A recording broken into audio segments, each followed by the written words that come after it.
Ici, il n'y a pas d'enlèvement. Ici, il y a des martyrs.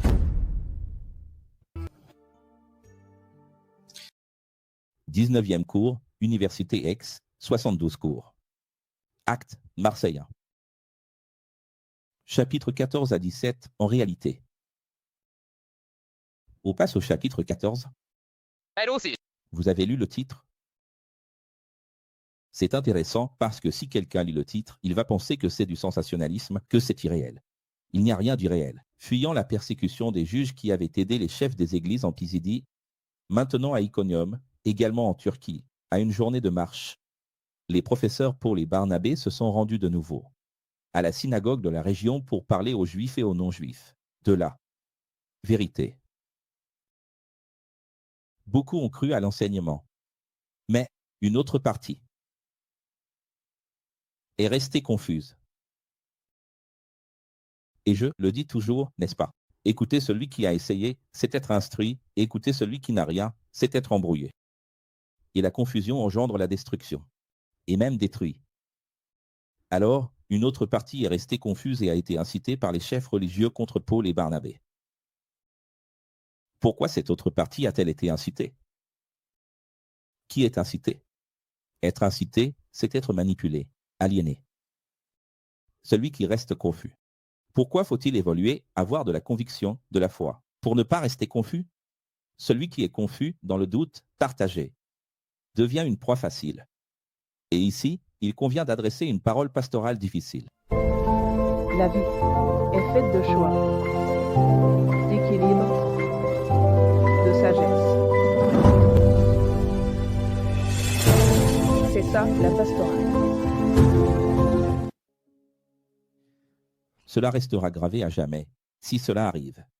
La personne qui me regarde en ce moment, qu'elle revoit sa façon d'agir. Je viens ici, et je dicte cette partie, avec joie, mais il faut que je le dise. Comme rien n'est caché dans les lettres, je ne cache rien non plus. Aujourd'hui, sur Facebook, je me suis souvenu, j'ai vu un message d'une personne. Et je m'en suis rappelé, je fais toujours ça. Je me suis souvenu, c'est-à-dire, je le fais ici, je le fais là, et j'ai vu que cette personne, elle est absente. Je me suis souvenu d'elle, en fait, je me suis souvenu de son existence, parce qu'il y a des gens qu'on oublie simplement parce qu'ils apparaissent. J'ai regardé et j'ai dit, mais regarde, elle est déjà venue ici à la Navmae, elle est venue de loin. Elle a déjà vendu des animaux pour être à la rencontre. Tu te souviens des Elton? Taragoué? Elton? Elle est venue ici à la Navmae, elle a vendu des animaux pour être là à la rencontre. Qu'est-ce qui se passe? Pourquoi tu as disparu? Oh. C'est bon? Tu étudies? Comment ça va là-bas? Et là, ma surprise a été immense, parce que je l'ai toujours vu comme quelqu'un de si déterminé, si solide, qui avait une histoire si belle et émouvante. Avec les degrés, avec l'ex. Et tout à coup, il vient. Avec respect, sans aucun respect, mais il a dit, c'est que je suis perdu. J'ai dit, quand on est perdu, normalement, ce n'est pas mieux de venir en direct, de poser la question, plutôt que de rester dans sa confusion tout seul, de se perdre et de se condamner après tout ce que tu as appris. Après tout ce que tu as appris, tu vas te condamner? Ce ne serait pas mieux de venir en direct? Je suis là tous les jours, il suffit de venir, viens ici, ou même parle avec d'autres professeurs, et règle la situation. Éclaircis les choses. Alors il a dit, au moins, j'ai appris une chose avec toi, c'est que Dieu n'intervient pas. J'ai répondu, une chose seulement. Donc c'est effrayant, et on n'est pas là pour juger qui que ce soit. Je sais que c'est une personne intègre, une bonne personne. Et je sais qu'il va se ressaisir, qu'il va regretter et qu'il sera de nouveau avec nous. Cette dysphorie va passer. Je ne sais pas, mais cela doit te servir de leçon. Je t'invite à aller voir les vidéos qui ont 100 000 vues de l'ex, niveau 146, niveau 150, niveau 160. Va les regarder. Ce sont d'anciennes leçons de 2018-2019. Et demande-toi où sont la moitié de ceux qui disaient en pleurant « Quelle révélation magnifique, je n'abandonnerai jamais ce chemin ». Alors faites attention, les amis, parce que regardez. C'est incroyable comment l'être humain est. Et on va voir ça ici. Donc cette partie un peu pastorale est déplorable, mais j'aimerais comprendre comment quelqu'un qui comprend. Vous voyez? Et l'ego est tellement incroyable, parce que soudain la personne se perd, puis elle s'éloigne, elle se désintéresse, elle ne regarde plus autant, elle ne participe plus autant, elle a disparu. Mais il perd, tout à coup, toute cette merveille que vous voyez ici depuis déjà 20 cours, et il y en aura 72. S'il était avec nous, et qu'est-ce que c'est? Ah. Mais bon, peu importe. Vous savez à quoi ça me fait penser? Ça me rappelle une métaphore. Ça me rappelle la métaphore d'une fille qui disait à un gars, je t'aime tellement, je veux me marier avec toi, mais tu es trop dépendant de ta mère, tu es trop pauvre, tu es vraiment mal dans la vie. Et, et je ne vais pas échanger le certain contre l'incertain. Les années passent. Et la fille retrouve le garçon. On a vu ça dans un film aussi, ces derniers jours, non? Mais ce n'est pas vraiment ce qui s'est passé. Elle retrouve le garçon et il est maintenant indépendant, réussi, travailleur, mais désormais, déjà marié. Parfois, les gens n'ont pas de patience. N'est-ce pas? Et je me demande, tout à coup, si quelqu'un regarde X et se sent révolté parce que les choses n'arrivent pas d'un coup, il n'y a pas GT, il n'y a pas Trump, il n'y a pas Kushner, les choses n'arrivent pas tout en même temps, mais si, troisième temple. Quand cette personne pensera à nous, nous serons déjà mariés, ce sera déjà fait. C'est vrai ou pas? Oui. La meilleure chose à faire, c'est de rester ici. Exactement. Et attendre avec patience. Tu vois? Bon, Roselain. Oui, vous avez remarqué que dans le chapitre précédent, des femmes, des juges, des femmes honnêtes, des religieuses de l'Église ont été montées contre eux et qu'ils ont été expulsés de la ville. Oui. Et maintenant, ils sont allés dans une autre ville. Et encore une fois, on incite des gens contre eux. Qu'est-ce qu'ils sont doués pour inciter, hein? Malgré tout, avec courage, ils sont restés là assez longtemps. La plupart des gens qui m'écoutent maintenant auraient fui. Eux, ils ont continué. Il y avait une grande confusion dans les enseignements de Paul, si bien que la moitié a cru et l'autre moitié a préféré suivre la direction des synagogues. Tu vois la dualité? La moitié a cru, l'autre moitié non. Et cette moitié qui n'est pas la masse qu'ils utilisent pour attaquer. Alors, une conspiration de chefs de l'Église s'est formée pour les maltraiter et les lapider. Quand ils ont appris cela, ils se sont enfuis vers les villes lycaoniennes, de Lystre et d'Erde et leur environ. Il est important que tu remarques comment ils sont toujours en avance. Vous avez vu ce que c'est que la vigilance suprême? Tout le temps, Luc va dire qu'ils sont au courant à l'avance, comme Jésus. Le policier est arrivé, il le savait déjà. Tu comprends qu'un chrétien missionnaire authentique, c'est un agent du Mossad? Il doit avoir l'information avant, tu dois être plus rapide que le système. Alors regarde, une conspiration a commencé pour les maltraiter, ils l'ont tué.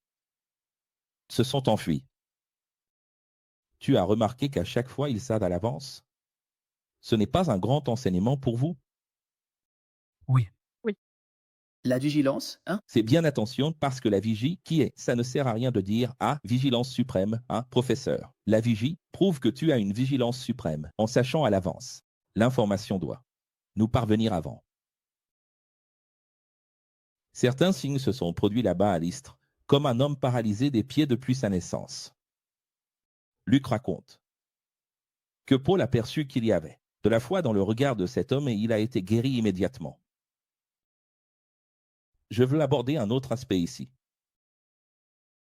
Il y a un aspect scripturaire, linguistique, qui est vraiment merveilleux.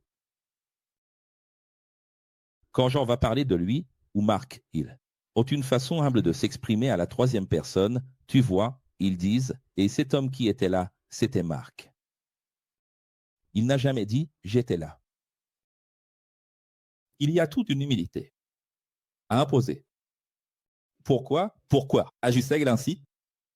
Parce que Jésus leur a beaucoup enseigné à lutter contre l'ego, à combattre l'ego, à affronter l'ego. Alors, ils ont tellement appris à affronter l'ego que, lorsqu'ils parlaient des choses, ils évitaient de dire « j'ai été ».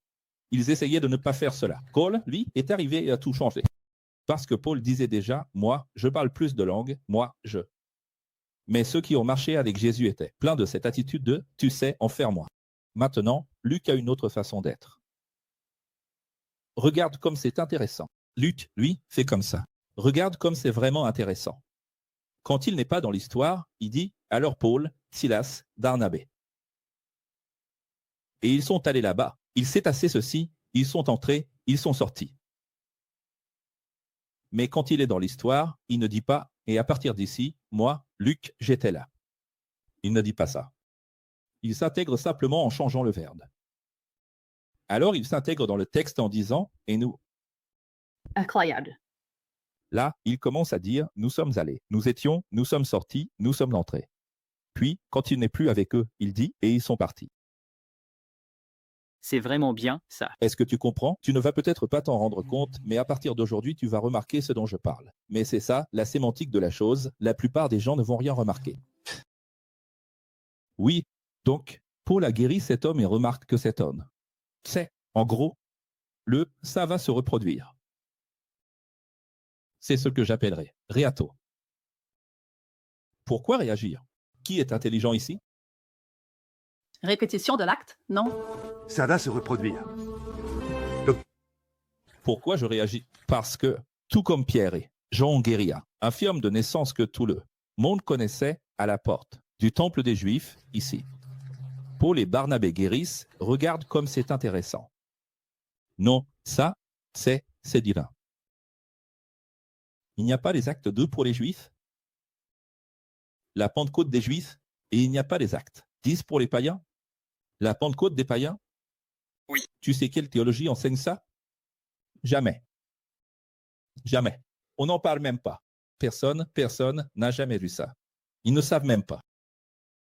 Maintenant, autre chose incroyable ici qui m'a vraiment frappé. Pierre et Jean, les Juifs, guérissent un infirme de naissance connu de tous dans le temple. Maintenant, Paul et Barnabé guérissent un infirme de naissance à Lystre pour les païens qui a été connu de tous. Et il a été guéri immédiatement, parfaitement, il a commencé à sauter, à bondir. Le Créateur est intervenu aussi chez les Turcs et les païens pour qu'ils croient à la vérité. Ici, c'est la Turquie avant l'islam. C'était tellement émouvant de voir cet homme que tout le monde connaissait marcher, que beaucoup se sont alors mis à faire un cœur. À cette époque, la Turquie n'avait pas d'islam. Il n'y avait même pas les Ottomans, ni même les chrétiens de Constantinople. C'était une époque où il n'y avait que des païens en Turquie. Les dieux ont-ils scandé en chœur. Qu'est-ce qu'un chœur? C'est un groupe de personnes qui parlent en même temps, s'étant mis d'accord pour dire « les dieux se sont incarnés dans ces deux zones. Zeus et Hermès sont parmi nous. » C'est comme ce qui s'est passé là-bas, tout à coup, ce cœur spontané autour d'Elon Musk et de Trump. Fight, fight, fight, vote, vote. Pareil, les dieux sont incarnés en eux. Quand ils ont commencé à crier « Zeus et Hermès », quelqu'un a dit « c'est Paul et Barnabé ». Et quelqu'un a dit « Zeus et Hermès ». Zeus et Hermès. Zeus et Hermès. Et puis le refrain a commencé. Pour eux, écoutez bien, Paul était Hermès et Barnabé était Zeus. Pourquoi les classait-il ainsi? Parce qu'il faisait la différence entre celui qui accomplissait le miracle et celui qui prononçait la parole. Le prêtre de Zeus, c'est-à-dire du dieu des dieux dans le temple païen, qui se trouvait devant la ville, il a amené le prêtre. Remarquez qu'il n'éprouve aucune jalousie. Il aurait pu être jaloux, non? Non, c'est vraiment profond ici. Si vous ne le savez pas, un prêtre païen reçoit de l'argent pour faire des miracles, comme dans un terreiro d'un mandat. C'est pareil à l'Église universelle, ils reçoivent de l'argent pour faire des miracles. Et il n'est pas jaloux d'eux. Paul et Barnabé parce qu'ils ont guéri l'homme qui était toujours là. Il n'est pas jaloux. Il ne dit pas, regardez, il faut faire partir ces gens d'ici parce que leur pouvoir est plus grand que le nôtre. Oui. Au contraire, il a amené des béufs et des couronnes de fleurs à la porte de la ville parce que lui et la foule voulaient leur offrir des sacrifices spirituels en adoration. En entendant cela, Barnabé et Paul ont couru et ont dit à tous, religieux et dévots de cette ville, « Nous sommes des humains comme vous. Ce que vous faites est beau, mais ce n'est que de la philosophie vaine, c'est-à-dire inutile. Inutile, car le Créateur que nous vous présentons est celui qui a réellement fait les cieux, la terre, la mer et tout ce qu'ils contiennent. Par le saint amour de Dieu. Révélé. Guérissez les malades, chassez les démons. Tant que vous serez en mission, je vous accorde cette autorité. Je ne me sens pas différent. Je n'ai pas besoin que tu ressentes quoi que ce soit pour accomplir de grandes choses. Tu vois, quand on qualifie méchamment la philosophie X de vaine, prends ce contexte et donne-leur, car les philosophies vaines sont des sacrifices et des adorations inutiles dans des temples, des cultes, des liturgies et des rituels. Et non, évidemment, l'amour de la sagesse, Christ, Proverbe 8. Vous avez compris? Oui. Il existe une matière appelée sémantique, qui est la plus simple de l'interprétation de texte. Pour comprendre un poète, un écrivain, je dois tout lire. De cet homme, de cette femme, pour pouvoir m'aligner sur sa langue. Alors, quand, dans la Bible, tu te contentes de répéter en boucle philosophie vaine, philosophie vaine, philosophie vaine, philosophie vaine, philosophie vaine, tu vas finir comme ça. Tu dois étudier ce que l'auteur de cette phrase voulait dire. Et ici, dans ce chapitre 14 des Actes, n'oublie jamais cela. Déclencheur de mémoire, 7 plus 7. Acte 14. Ce qu'est la philosophie vaine. Parce que quand il regarde ces béufs, avec des couronnes de fleurs, des gens à genoux en train de pleurer et de dire « Grand Zeus, grand Hermès, nous t'adorons, nous t'adorons, nous t'adorons ». Il dit « Arrêtez avec cette philosophie vaine ». Alors voilà ce qu'est une philosophie vaine, ignoble. Tu as compris, petite tête? C'est offensant, professeur. Mais qu'est-ce que je peux faire? Ça fait 12 ans que j'essaie d'enseigner à des gens qui ne cessent de répéter « Philosophie vaine à tout bout de champ ». Arrêtons avec cette ignorance, avec cette stupidité. Ouvre ton cœur, vide ce verre, vainc ce démon. Tu sais comme c'est difficile, 12 ans ici à essayer d'enseigner, et les gens, philosophie vaine, philosophie vaine, philosophie vaine. Regarde ce que c'est une philosophie vaine, mon garçon, qui, parmi les adeptes de la philosophie X ici, est avec un bœuf, une couronne de fleurs, à genoux, en train de pleurer et de dire « Ô Hermès et Zeus ». Qui? Quelle sottise! Maintenant, passons à la révélation de Paul. Les amis, cette révélation n'est pas de moi, cette révélation, c'est la révélation de Paul. Regardez, cette révélation. On y va?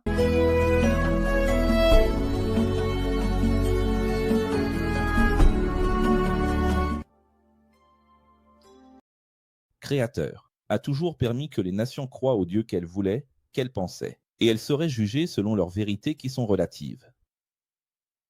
Regardez ça. Sotériologie originelle. Même si les nations ont cherché le Créateur et l'ont trouvé dans leurs inventions, trouvées dans leurs propres inventions, dans divers mysticisme avec toutes sortes de croyances et de dieux, même si vous croyez en Zeus, Hermès et d'autres divinités, Dieu n'a jamais cessé de donner la pluie du ciel et les récoltes au bon moment, vous accordant la subsistance et remplissant vos cœurs d'abondance et de joie. Tu sais ce que c'est? Tu sais ce que c'est? Dieu regardant la terre et attendant d'être trouvé. Par la recherche de l'évidence. Par la recherche de la géométrie sacrée, des signatures que Dieu a laissées dans le corps, dans la nature, dans l'esprit. Non, les gens ont pris et ont adoré la fleur, ont adoré le soleil, la lune, la terre, l'arbre, les astres ou les hommes. Et même ainsi, Dieu n'a pas dit « Regardez, puisque vous ne m'avez pas trouvé, vous serez privés de soleil, privés de pluie, privés de nourriture. » Il y a toujours eu des bénédictions pour tout le monde, y compris la prospérité, même pour ceux qui ne croient pas. Athée et immensément riche.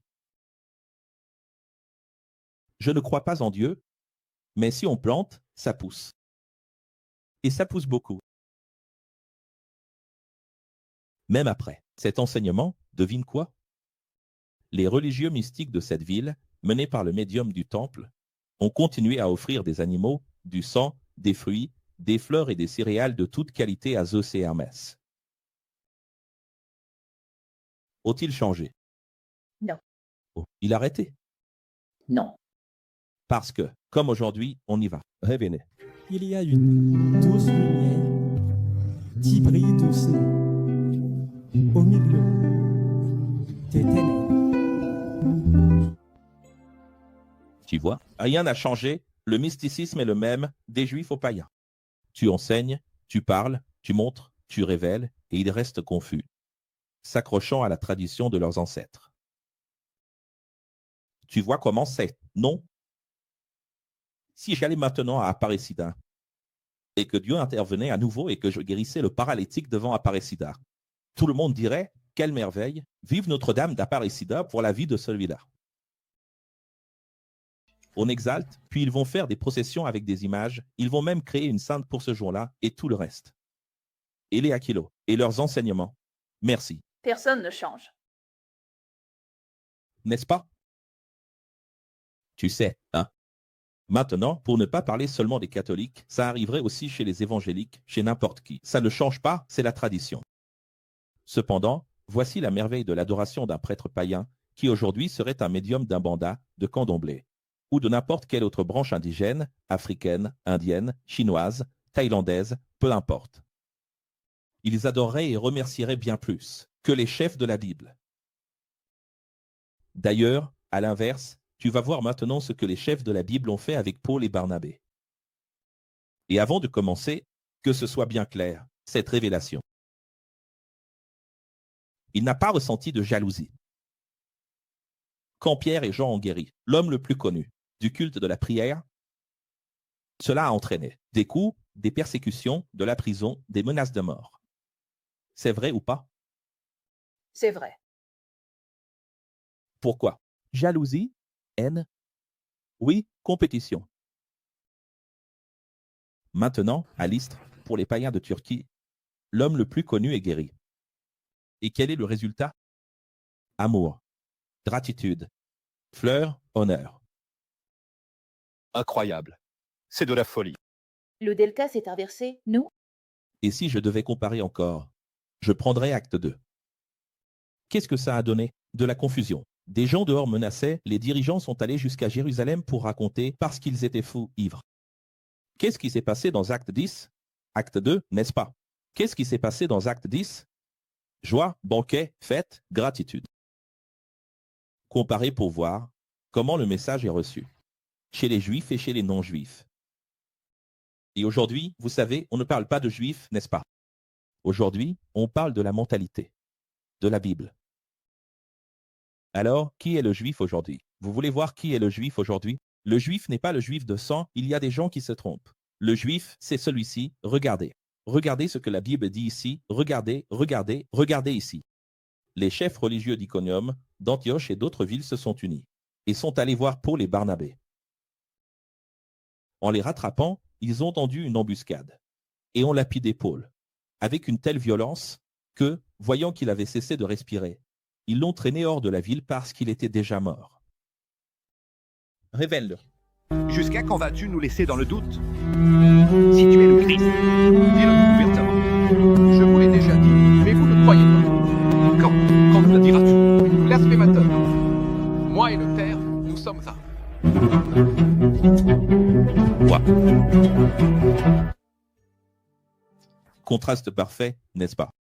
Des païens adorants, respectant, aidant, soutenant, accueillant, tandis que les plus religieux de l'Église de la Bible maltraitent, incitent, divisent, conspirent, persécutent et vont jusqu'à tuer. Le diable est-il venu pour tuer ou non? Il est venu. Et ils ont même tué Paul. Alors voilà le diable qui est venu pour tuer, voler et détruire. Comme il est révélé dans la Bible originale, le Codex, je ne sais pas si vous vous souvenez, Paul est mort et il est allé jusqu'au 3e ciel, le delta ciel. Mais son travail n'était pas encore terminé. Et par tout cela, son esprit est revenu et s'est réincarné. Et maintenant, Paul est de retour. Mais, je vais prouver pourquoi. Tu veux voir? Regarde, il y aura quelqu'un qui va fouiller la Bible. À ce passage, va sortir la loupe et va dire, professeur, il n'y a pas de preuve ici que pour les morts, il y en a une. Tu sais pourquoi il y en a une? Parce que, quand ils l'ont lapidé, à 1,5 m de distance, il n'y a aucune chance de survivre, car c'est le but de ceux qui appliquent la loi, la haine. Dans ce cas-ci, ils ont réussi, c'est de tuer. D'ailleurs, quand ils l'ont vu arrêter de respirer, couvert de sang, ils l'ont emmené hors de la ville, l'ont considéré comme mort et ont abandonné son corps. Jamais ils n'auraient laissé un hérétique là, en train de respirer, jamais ils n'auraient laissé un hérétique. Oui, survivre. N'est-ce pas? L'objectif était de tuer jusqu'au bout, jusqu'à la dernière seconde et de dire, vraiment éliminé, c'est fait, c'est accompli. Tu te souviens quand Jésus est mort, qu'il voulait lui briser les jambes? Il faut qu'il y ait des preuves. Il est vraiment mort? Et ici, la plus grande preuve qu'il est vraiment mort se trouve dans ce verset maintenant, dans ta Bible, le verset 20. L'inférence. Tu sais ce que c'est l'inférence? Mais quand les disciples ont trouvé Paul ensanglanté, qu'ils sont venus le pleurer et le relever, c'est lui-même qui s'est relevé. Et je parle d'une grande ENI, expérience de mort imminente, ou EPM, expérience post-mortem. Qu'est-ce que c'est que ça? CND, EPN, cellule delta. Comprends bien. Quand se sont-ils levés, les gars? Des pierres de la taille d'une main, à 1,50 m de distance. À 2 mètres, peu importe. Par le saint amour de Dieu. Sur la tête, c'était vraiment pour tuer? Non. C'est pour ça qu'il est resté tout abîmé après? Non. Écoutez, les amis. La Bible dit, c'est lui. Même, qui sait, relevé. C'est impossible. Personne ne se relève comme ça. Les disciples sont arrivés, il était mort. Quand ils ont essayé de le relever, il s'est relevé tout seul. Et dis-moi que ce n'est pas de la réincarnation. Dis-moi que ce n'est pas l'esprit qui est parti, que le fil d'argent a été rompu, recousu et qu'il est revenu. Oui. Il a reconnecté le fil d'argent. Reconnexion. C'est où ce n'est pas. C'est impressionnant. Il s'est relevé tout seul. C'est un véritable miracle. Et comme le dit l'icône de Manos, qui sera vivante et forte l'année prochaine, n'est-ce pas? HWL grec, c'est votre moment qui est arrivé, le Nord. Le Nord, le Nord. Ici, Jésus a parlé à Anania, tu te souviens? Laisse-moi faire, Anania, il va payer. Tu paies. Et c'est comme ça que ça a été et que ça sera, non? Tout comme il a tué Étienne. À la juste mesure. Il est mort. Il est mort ou pas? Il est mort. Il est mort. Et il est descendu dans le puits, au fond du puits. Le lendemain, lui et Barnabé sont partis pour Derde, où ils ont fait beaucoup de disciples. Alors, même si c'était dangereux, regarde le courage. La foi, c'est Du courage. Ça, c'est la foi. La foi, ce n'est pas ces choses qu'on raconte partout. La foi, c'est du courage. Même si c'était dangereux, ils sont retournés à Lystre, à Iconium et à Antioche. Là où les dirigeants de ces villes avaient ordonné de les tuer, mais ils sont repassés exactement pour renforcer les disciples et leur montrer combien de courage il fallait avoir en tant que vrais chrétiens. C'est-à-dire, pourquoi sont-ils retournés là-bas? Parce que Paul adorait enseigner par l'exemple. Ça, c'est typique de Paul, c'est sa façon d'enseigner. Comme Paul était souvent mis au défi. Tu vois ce que je veux dire, non? Il avait le défi des gens de sa propre église qui soupçonnaient qu'il était un infiltré, puis il a prouvé le contraire. Et ensuite il devait prouver aux Juifs que Jésus était le Messie. Et maintenant, il a le défi de prouver aux païens que Jésus est le Messie. Et qu'il existe une résurrection, parce que n'y croient pas. Une personne qui est constamment mise au défi comme ça finit par devenir quelqu'un qui enseigne toujours par la preuve. Vous allez voir dans un instant. Je vais en venir à la circoncision de Timothée. Qu'est-ce que c'est que ça? Une preuve. Il n'hésite pas, il ne reste pas là à tergiverser. Non, non, non, je préfère y aller avec la preuve. Qu'est-ce qu'il fait ici? Évidemment, par prudence, la meilleure chose à faire serait de s'éloigner. De Lystre, d'Iconium et d'Antioche. Il n'a pas failli être lapidé à mort tout récemment. On ne peut pas plaisanter avec ça. On ne peut pas plaisanter, n'est-ce pas? Dieu te sauve de la mort une fois, si tant est qu'il le fasse. Et il s'en est débarrassé, donc ça ne sert à rien de plaisanter, n'est-ce pas? Mais pourquoi a-t-il fait cela? Parce qu'imagine la force morale et pédagogique que cet homme avait en revenant dans ces villes. Imagine l'autorité qu'il avait pour prendre la parole et enseigner. Imagine le regarder ces écoles et leur dire, vous voyez ici, je suis tout ensanglanté. Il n'y avait aucun intérêt à l'époque, non, les gars. Je suis tout couvert de sang, je suis blessé, en mauvais état. Mais je suis là. Les chefs de la ville, s'ils apprennent que je suis vivant, ils finiront le travail. Mais je suis là. Et je veux vous dire, force, courage.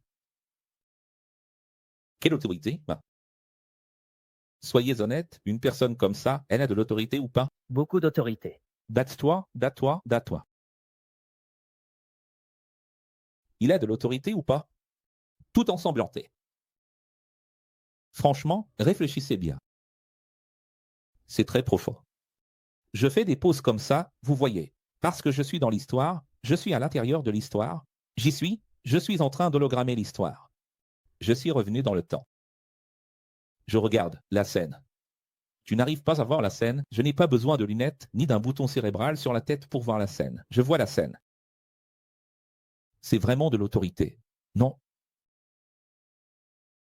On est d'accord que ça durait combien de temps? Des heures. Dans quel état était son corps? Et sa tête? Tout enflé, complètement abîmé. Franchement, dans quel état c'était? Il n'avait même pas la condition d'enseigner. Plaie ouverte, n'est-ce pas, professeur? C'est comme quand je me suis cassé la jambe. Le médecin m'a dit 6 mois. Tu restes tranquille. Tu fais de l'exercice comme ça, à ta limite, et tu restes au repos. J'ai dit, pourquoi je resterais sans rien faire si je peux donner une leçon à tout le monde? On est d'accord ou pas? Et c'est comme ça qu'on doit être, profiter du moment. Professeur. Hachem. Priscilla et moi, on se rappelait aujourd'hui de la rencontre à Guagna, le professeur tout juste opéré là-bas. Oui. On parlait justement aujourd'hui. Sauf que je n'ai pas pris une raclée. Ah oui? Tu ne t'en souviens pas? Non, mais je sais. Mais oui, si j'en avais pris une, j'aurais fait pareil. Qu'est-ce que ça change? Ce n'est pas l'origine du fait, n'est-ce pas? Ici, dans ce cas, il avait encore plus de mérite parce qu'il avait pris une raclée de religieux de l'Église. Voyant que Paul et Barnabé, à cause des menaces d'emprisonnement et de mort, ne pouvaient plus revenir dans ces villes, c'est ici que naissent les presbytres. Écrivez ceci à la fin d'Acte 14, le presbytérat est né. Là, tu vas voir que ton église est encore complètement à côté de la plaque. Depuis Acte 6, vous avez vu que le diaconat dans les églises est erroné. Je le prouve. Je le prouve et je défie n'importe qui. Il n'y a pas moyen. Et je ne lance pas ce défi parce que ça me fait plaisir de le faire. C'est parce que c'est la réalité. Aucun diacre, dans aucune église, n'est dans le vrai. Pas d'écrit. Aucun diacre, dans aucune église, n'est dans le vrai. Et les presbytres, est-ce qu'ils sont dans le vrai? Voyons voir ici. Voyons que Paul et Barnabas, à cause des menaces d'emprisonnement et de mort dans ces villes, ne pouvaient plus revenir. Ils ont pris la décision de choisir des hommes qui, même s'ils n'avaient pas la même sagesse. Parce que les enseignants, c'était Paul et Barnabas, tout comme Pierre et Jean. Mais ils pouvaient les remplacer localement. Ces hommes de confiance sont appelés. presbytre.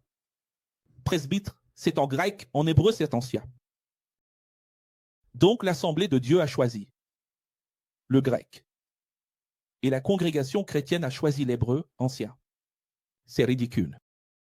Non, cette église n'a pas de presbytre, elle a des anciens. C'est la même chose, mon fils, ce sont des enseignants locaux. Et qu'est-ce qu'un ancien? Qu'est-ce qu'un presbytre? C'est tout simplement une personne qui, à cette époque, devait les remplacer localement, même sans avoir les mêmes compétences, les mêmes connaissances. Mais, qui devait être responsable de la progression des élèves, de leur évolution dans la région. Donc, le presbytre n'est pas né pour faire 5, 10, 15 presbytres dans chaque église et passer son temps à changer de cravate, à mettre des broches, à chercher du statut, de la vanité, du blabla. Juste pour que tu te sentes bien.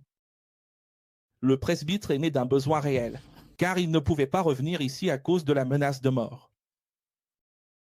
Comme il n'était pas possible de revenir, même si le désir était de revenir, de toujours participer, de toujours enseigner. Comme c'était très dangereux. Il y avait ce besoin. Autrement dit, il devait se révéler. Vous avez reçu gratuitement. Donnez aussi gratuitement. Acte 6. Les diacres ne sont pas apparus. Parce que le Saint-Esprit, un grand être de plasma, a dit « Faites cela ». Ils sont apparus parce que l'Église avait besoin de distribuer la nourriture de façon juste, entre les Juifs et les païens, car les femmes qui n'étaient pas juives recevaient moins de nourriture et moins d'argent. Il n'y avait pas d'égalité sociale. Alors ils ont créé les diacres pour résoudre un problème social, local. Et qu'est-ce qu'ils en ont fait? Ils en ont fait des églises avec des diacres. Dans chaque église où vous allez, tout le temps, chaque synagogue, chaque lieu d'illumination, il y a 2, 3, 4, 5, 10 diacres. C'est de la folie. C'est de la folie. Tout comme faire du corps de Jésus un petit morceau de pain. Il existe une règle en matière d'alimentation, selon laquelle nous devrions manger uniquement ce qui pousse dans cette région, parce que ce qui pousse dans cette région correspond aux caractéristiques alimentaires des citoyens, des habitants de cette région. Donc, un fruit qui pousse dans le froid est destiné à un corps qui naît dans le froid.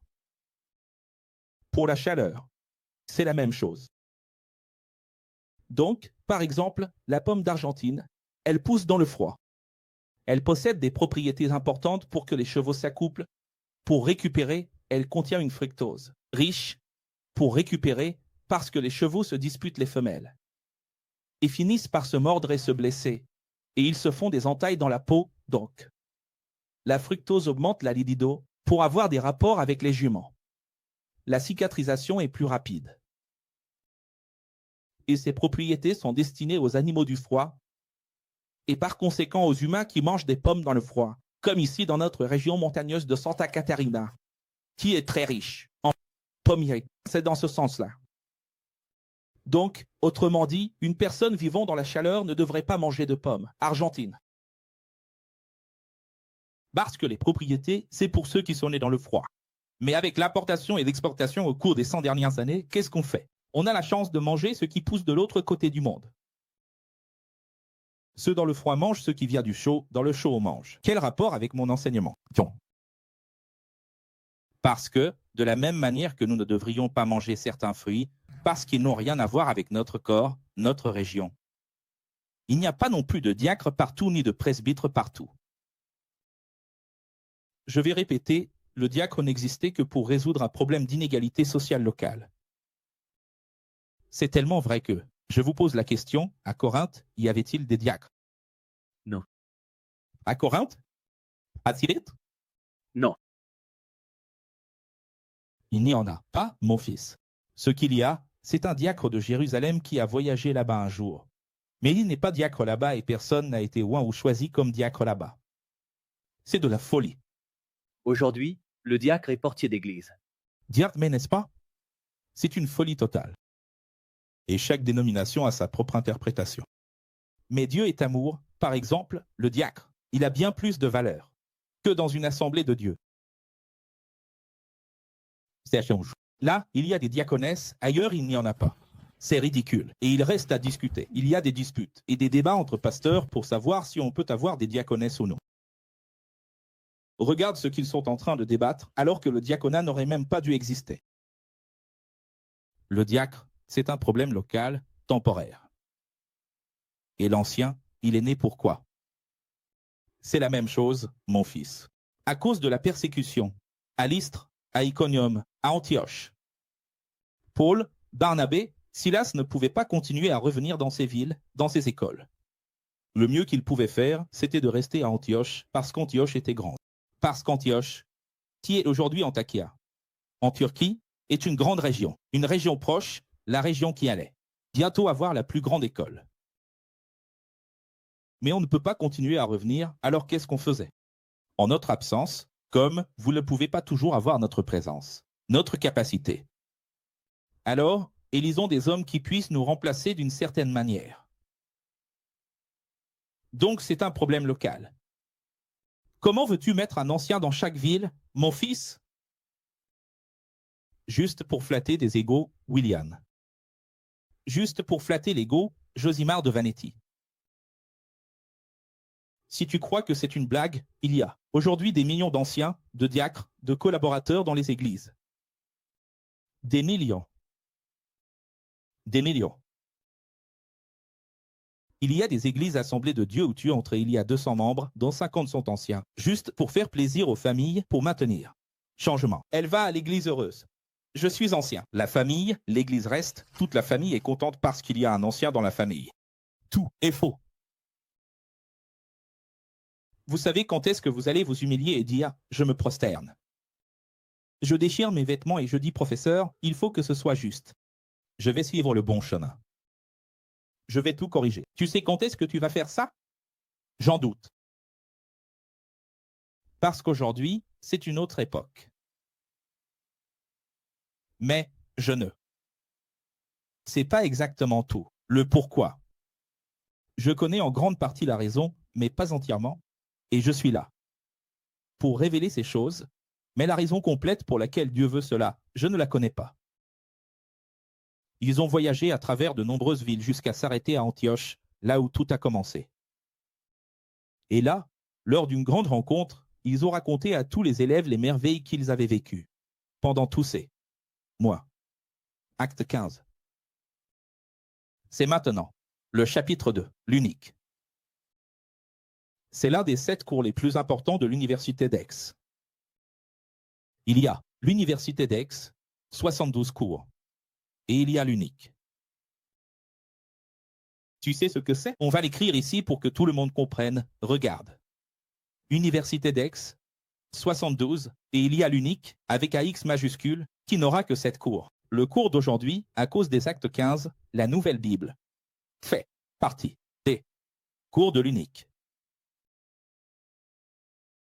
Certains croyants extrêmement conservateurs sont venus des églises de Jérusalem, à Antioche pour réfuter les enseignements libéraux d'eux, Paul et Barnabé. Et libéraux, je vais le mettre ici, entre guillemets. Avant d'aller plus loin, qui sont ces croyants qui sont venus de Jérusalem jusque-là? Pharisiens. Quand 2 personnes se disputent aujourd'hui, l'une regarde l'autre et dit « Eh, pharisien !» Alors, si c'est une église contre une autre, à un moment donné, quelqu'un va dire « pharisien !» Si quelqu'un se dispute avec moi ici, en dehors du système, imaginons qu'un pasteur entre ici, il va me dire « espèce de pharisien !» Et je vais lui répondre « le pharisien, c'est toi !» Je me souviens quand j'étais devant l'église de Criciúma, du Temple 7, le pasteur vice-président est sorti de là-dedans. Accroché au bras de sa femme, ici, avec un chignon sur la tête, il est sorti, m'a regardé et a dit « espèce de pharisien ». J'ai répondu « le pharisien, c'est toi ». Les pharisiens, eux, étaient de l'intérieur. Moi, je suis de l'extérieur. Nous nous sommes disputés comme ça, il m'a tourné le dos, est parti furieux, s'est accroché à sa femme, il a traîné sa femme avec lui. Quand cela arrive, qu'est-ce qu'on constate? Va sur un chat de débat évangélique, là. Tout le monde ne s'insulte-t-il pas en se traitant de pharisien? Si un catholique se dispute avec un évangélique, ce n'est pas la même chose? Professeur, puisque j'ai déjà compris, pourquoi continuer à utiliser ce terme? C'est pour que tu comprennes que, quand tu dis « ça », les gens répondent « pharisien, c'est un groupe. Religieux juifs des synagogues. Ça n'a rien à voir avec mon église. » C'est écrit là, regarde. Les évangéliques envoient Paul au 3e ciel. C'est ridicule. Celui-là invente des choses. Il falsifie. Comment les évangéliques? Ceux qui ont fait ça, ce sont les pharisiens qui ont tué Jésus. D'abord, on pense que ce sont les Romains, mais ceux qui ont un peu plus de discernement. Ce sont les pharisiens qui ont tué Jésus et qui ont tué Paul. Pas nous, les évangéliques. Nous sommes de Jésus. Nous sommes au nom de Jésus. Nous sommes de l'Esprit Saint. Ici, dans Actes 15, tu vas comprendre que non. Acte 15, tout au début ici. D'abord, lors du dernier cours, qu'est-ce que je vous ai dit? Qu'il y avait certains au sein de l'Église qui faisaient partie du parti de la circoncision. Vous vous souvenez d'eux? Ils faisaient déjà partie de l'Église des affranchis qui ont persécuté Paul, puis il y avait le parti de la circoncision. Quel est ce parti de la circoncision? Ce sont eux qui ont tué Étienne, auquel Paul appartenait. Car Paul était un zélote. Un zélote, c'est quelqu'un qui est zélé pour la Bible. C'est un groupe pire que les pharisiens.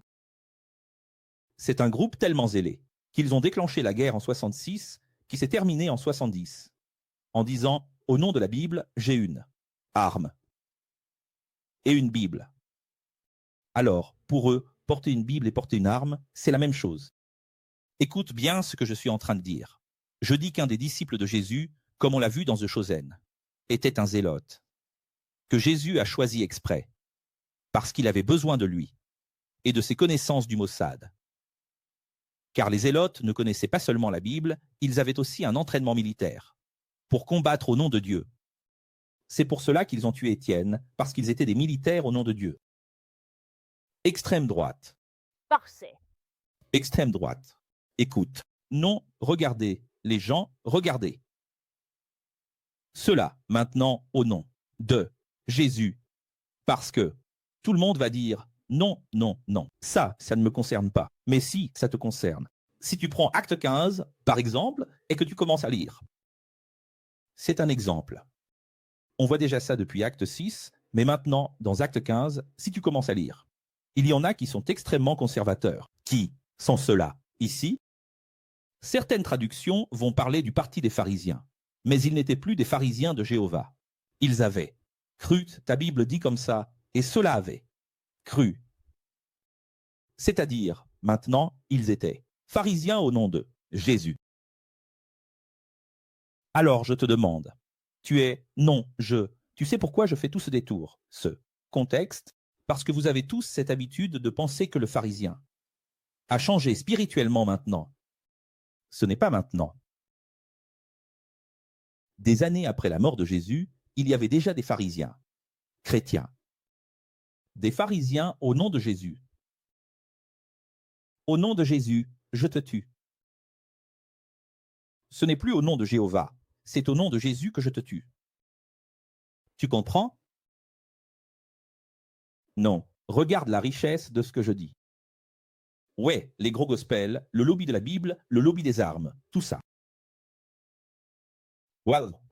Donc, ceux-là, ils se sont révoltés contre Paul, qui avait été l'un des leurs. Mais Paul est devenu l'un d'eux pour être chrétien. Et eux, ils sont devenus pharisiens pour être maintenant de faux chrétiens. Et ils ont commencé. Et pourquoi sont-ils venus? Deux choses importantes ici.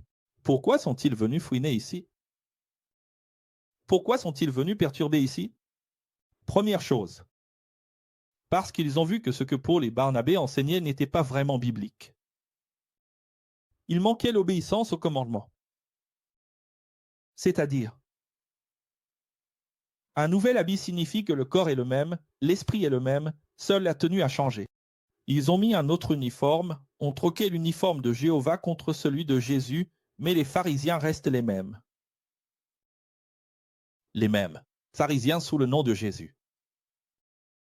Mais vous voyez ceux qui dérangeaient Jésus tout le temps. Ils dérangeaient, comme vous l'avez vu ici depuis le premier cours, jusqu'à le tuer. Maintenant, ils agissent au nom de Jésus. Vous savez quand cela est né? Maintenant, je vous dis souvent que Acte 15, versets 1 et 2, c'est là que naît l'Église évangélique.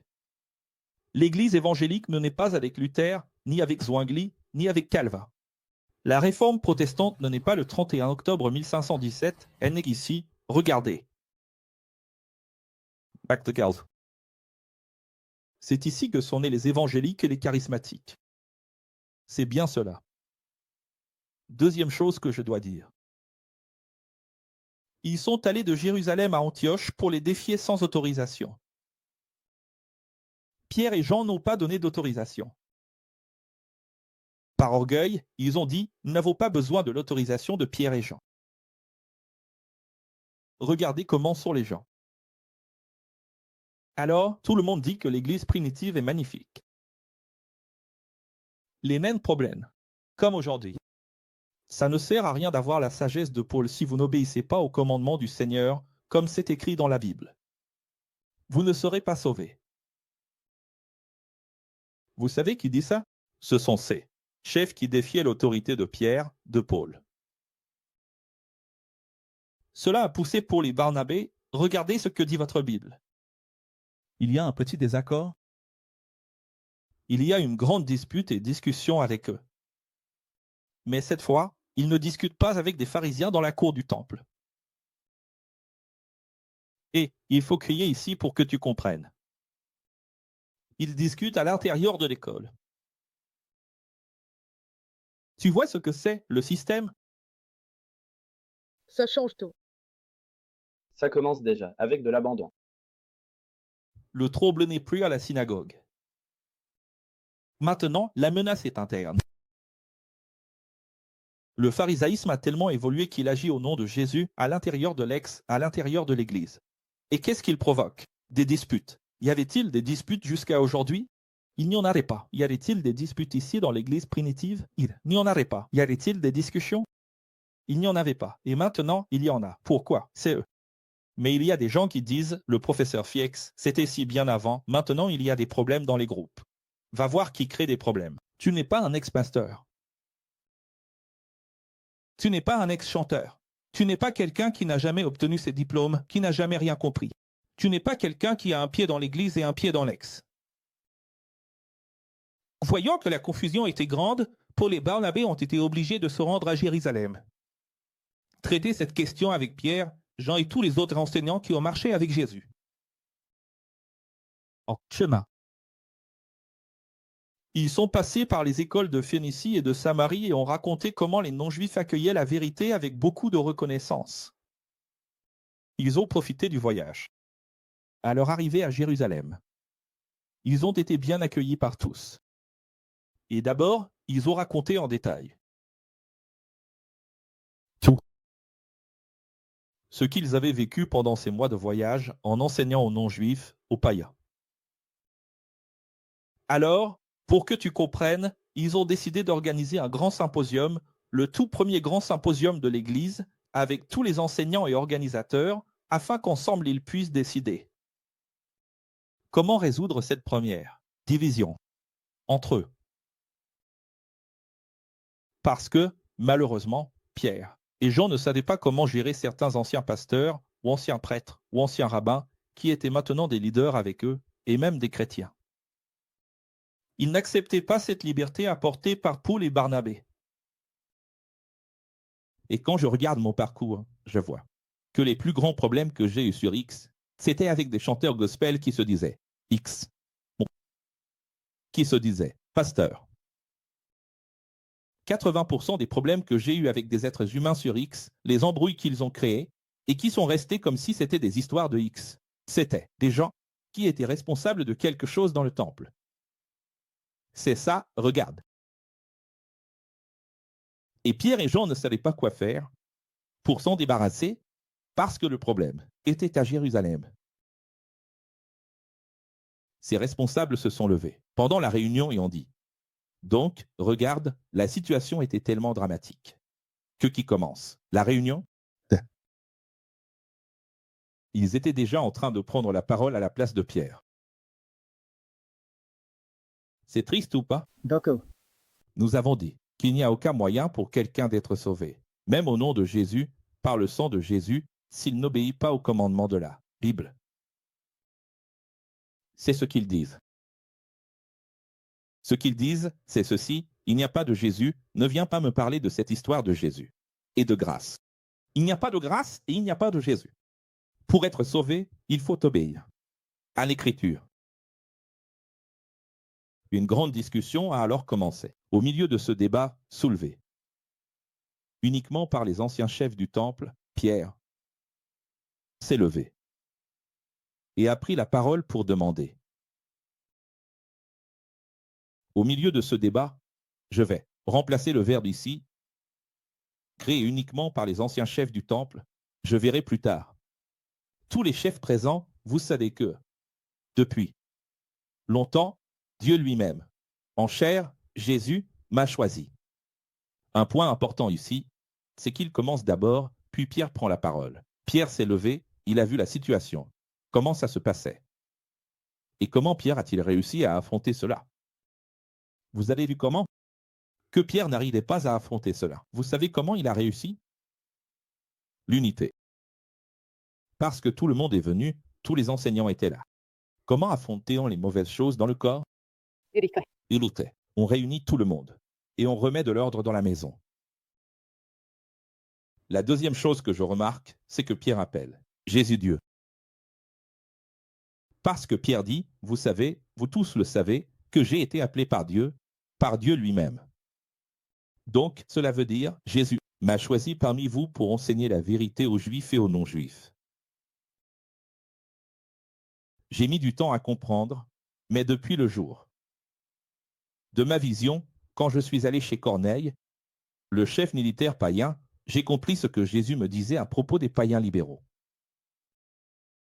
Regardez le témoignage de Pierre. Lui seul connaît la vérité des cœurs. La preuve en est que son esprit s'est aussi incarné en eux, tout comme en nous. Regarde ça. Dans la maison de Corneille, l'esprit s'est incarné en eux, tout comme en nous. Dieu n'est pas comme vous. Maintenant, Oussion a du courage parce qu'il a vu tout le monde réuni avec lui, Paul le soutenant. Il ne fait aucune distinction entre nous et eux, car c'est pour cela qu'il est mort, pour purifier les impurs et accepter toutes les cultures. Les cultures. Tu vois ce qui se passe dans Acte 15 ou pas? Bocat.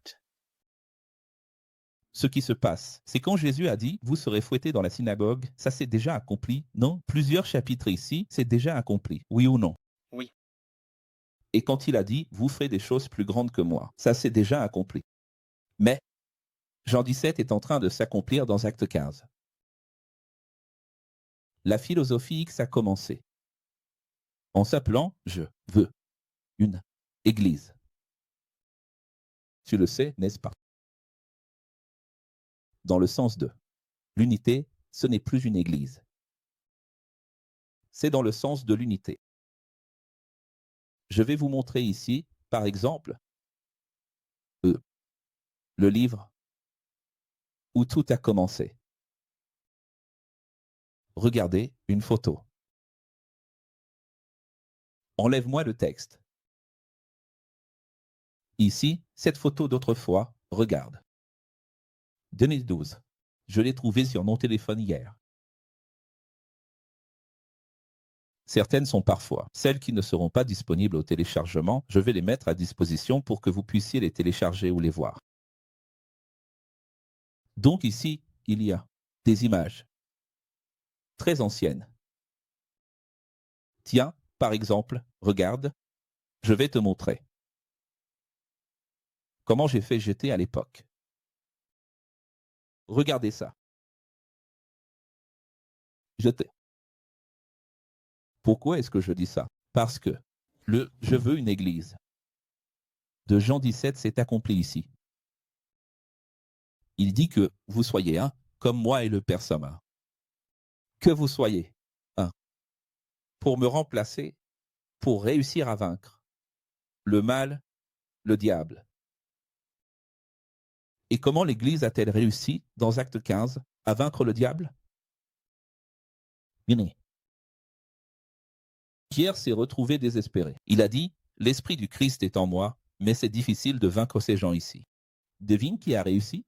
Paul, Barnabé, tous se sont unis et ont réussi à expulser de leur milieu ces légalistes. Tu as compris? Oui. Alors Pierre continue, « Dieu n'est pas comme vous. Il ne fait aucune distinction entre nous et eux. Il n'y a pas de nous et eux, car c'est pour cela qu'il est mort, pour purifier les impurs et accepter toutes les cultures. Le Dieu des 72 empires. Alors, pourquoi maintenant voulez-vous mettre Dieu à l'épreuve comme le diable? Regarde ce qu'il dit. Tu sais que celui qui met Dieu à l'épreuve, c'est le diable. En imposant au nouveau, élève un joug, un dogme, un précepte que ni nous, ni les plus conservateurs de notre famille et du passé n'ont pu supporter. C'est-à-dire, vous créez des obstacles pour que la vérité atteigne les cultures. La vérité n'arrivera jamais à cette tribu, à ce pays, à cette culture, de la façon dont vous faites. Parce qu'avec votre manière de faire, seuls les Juifs seront sauvés. Parce que vous avez déjà l'habitude de vivre ainsi. Tu comprends? Révéné. Il n'y a pas d'autre moyen. Béni sois-tu, roi de l'univers, car tu as bien fait toutes choses. Laissant sa sœur toucher ses pieds. Cette gemellia. Tu n'as rien écouté de ce que le professeur a dit? Lire. 3 fois, 7 fois, autant de fois qu'il le faut. Pierre a dit comme ça, tu vois, en aucun cas. Ça, en hébreu, en grec, c'est une expression qu'on comprend. Comme jamais. Tu sais ce que ça veut dire, jamais? Et même en disant ça, pourquoi as-tu demandé de lire plusieurs fois? Parce qu'il y a encore des gens qui vont dire, mais le sabbat? Mais, et la viande de porc? Mais qu'en est-il du divorce? Mais qu'en est-il de la fornication? Sérieusement, c'est comme ça, les amis. C'est incroyable. Alors, lors de la rencontre à Guagna, enfin, pas Guagna, mais dans l'état des Espírito Santo, à Vitria, qui était magnifique. J'ai entendu parler de 3 ou 4 personnes, une de l'école de Sao Paulo, une de l'école d'ici, une autre du Minas Gerais. J'ai entendu que ces 3 personnes sont parties de là en disant, à cause d'un couple qui retombait dans l'ex en disant, quelle liberté, quelle horreur. Ça veut dire qu'on peut sortir comme ça veut dire qu'on change comme ça veut dire qu'on se marie comme ça veut dire qu'ils vivent déjà ensemble, ça veut dire qu'ils ont déjà une relation avant. Et ce sont des gens de l'école, des gens qui ont encore cette mentalité. Même des professeurs. Alors écoutez, aussi bien les conservateurs que les libéraux sont sauvés par la grâce de notre souverain Maître Jésus, a dit Pierre. Tous les présents ont écouté en silence. Mais pourquoi ont-ils écouté en silence? Il n'y avait pas de discussion au début. Parce qu'il y a eu de l'unité. Unité et sagesse. On se tait. Maintenant, s'il n'y a pas d'unité. Alors Barnabé et Paul racontèrent tout, les diverses preuves que le Créateur avait accomplies à travers eux, parmi les païens. C'est-à-dire, je vais vous prouver que je viens tout juste de rentrer d'un long voyage. Regardez les marques ici sur ma tête. Regardez, tout mon corps est couvert de marques. J'ai été lapidé par des gens comme vous. J'étais comme vous, j'étais l'un des vôtres. C'est moi qui ai ordonné la mort d'Étienne. J'étais pharisien, juge du Sanhédrin, zélote. Vous avez vu comment s'est déroulé ce symposium? Ça a commencé avec eux. Ensuite, il y a eu Pierre, Jean, maintenant Paul, Barnabé, et ça va se terminer avec Jacques. C'est organisé ou pas? Oui. Tout le monde peut parler, les uns après les autres. Mais il faut avoir quelque chose à dire, non? Qui va parler? Celui qui a quelque chose à dire, n'est-ce pas?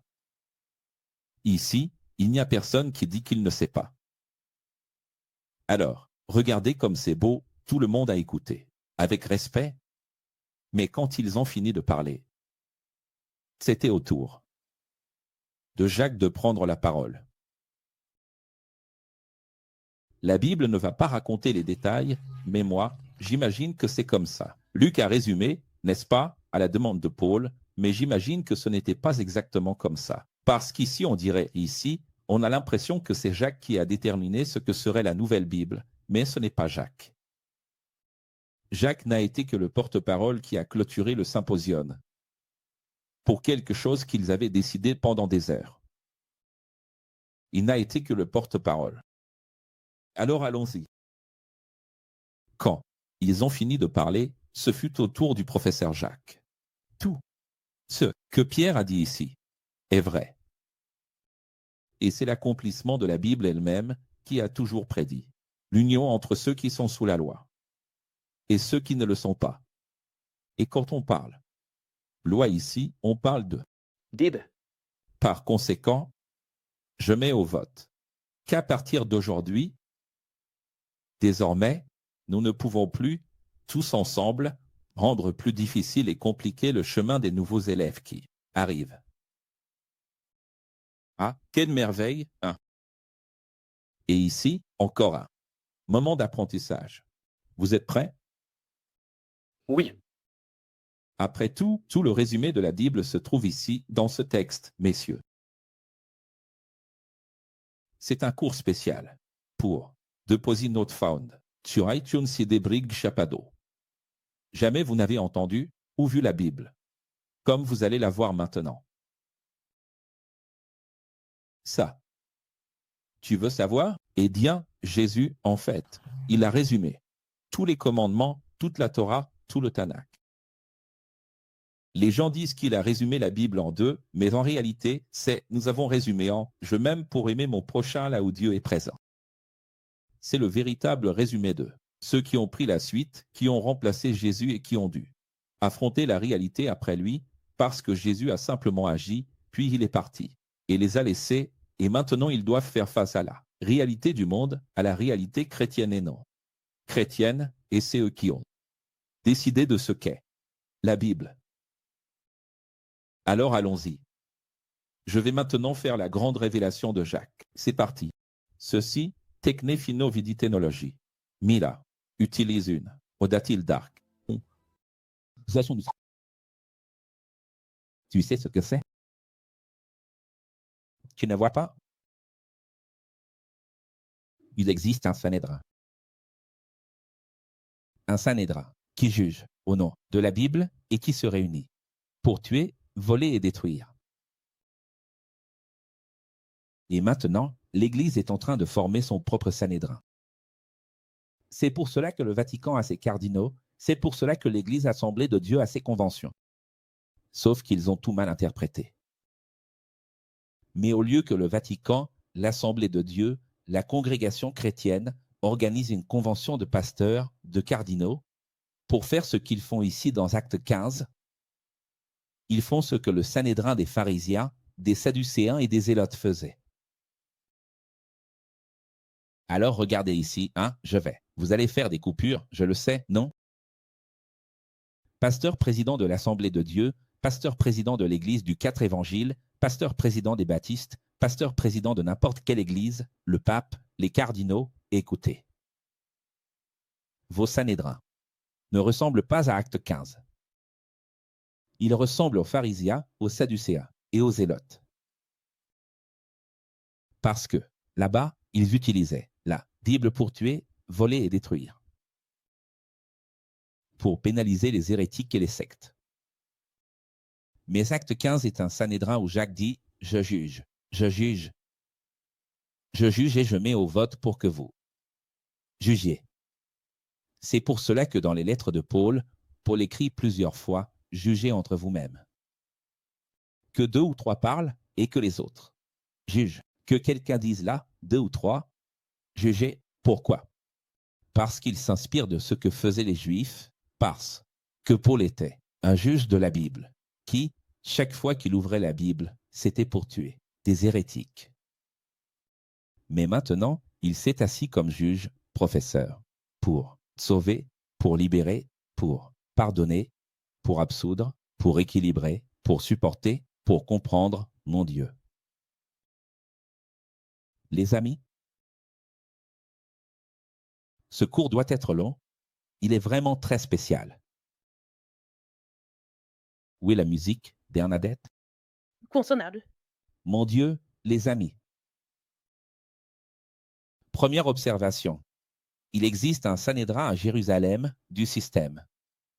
Pour arrêter, pour diviser, pour contester, pour débattre, pour enquêter, pour tuer. Et il existe maintenant un Sanhédrin qui est l'école de Jésus, le Christ, pour pardonner, pour comprendre, pour tolérer. La prostituée pour mourir? Non. Le gay pour mourir? Non. Les amis, l'école de Jésus est un Sanhédrin. Du bien. L'école de Jésus est un Sanhédrin de l'amour. L'école de Jésus est le Sanhédrin de la paix. Mon Dieu. Il n'y a même pas de Bible, pas à rouleau, pas à codex ici, mais une nouvelle Bible qu'il est en train de dire « Je juge et je mets au vote ». Et si on faisait une Bible qui ne tue pas? C'est ça, avoir l'esprit de Jésus. C'est ça, être rempli de l'esprit. Sauver la prostituée qui allait mourir. Sauver la Samaritaine qui allait mourir. Regardez l'infirme que personne ne regarde. Vous comprenez qu'il existe deux Sanhédrins? Et la deuxième remarque. Barnabé était lévite du temple. Paul était juge, du Sanhédrin qui condamnait à mort. Et maintenant, il est dans cette réunion pour être le juge, du Sanhédrin qui acquittait. Il y a quelques mois, il était là, pour tuer Étienne avec les manteaux à ses pieds. Maintenant, quelques mois plus tard, il est là, pour implorer la vie des païens. 2. Procureur à défenseur. Mon Dieu, les amis, si vous n'avez pas encore compris, allez dans une église évangélique, là. Chanson dit, avocat fidèle, l'élu, mis à part, béni, protégé, pupille, princesse. On dirait que c'est une église qui prend soin de toi. Mais elle ne s'occupe de toi que si tu es là, en train d'obéir au code. Si tu n'obéis pas au code, cette chanson n'est plus pour toi. Cette prédication n'est plus pour toi. Alors, ce qui t'attend, c'est la mort, la maladie, la misère et l'enfer. Pour toujours. Les gens, c'est vraiment profond. Parce que l'école de Jésus, c'est un Sanhédrin ou l'eau, juge. Et ça fait 12 ans que je dis, il faut juger, oui, et les gens restent là. Matthieu 7, ne jugez pas, ne jugez pas, ne jugez pas. Ne jugez pas quoi?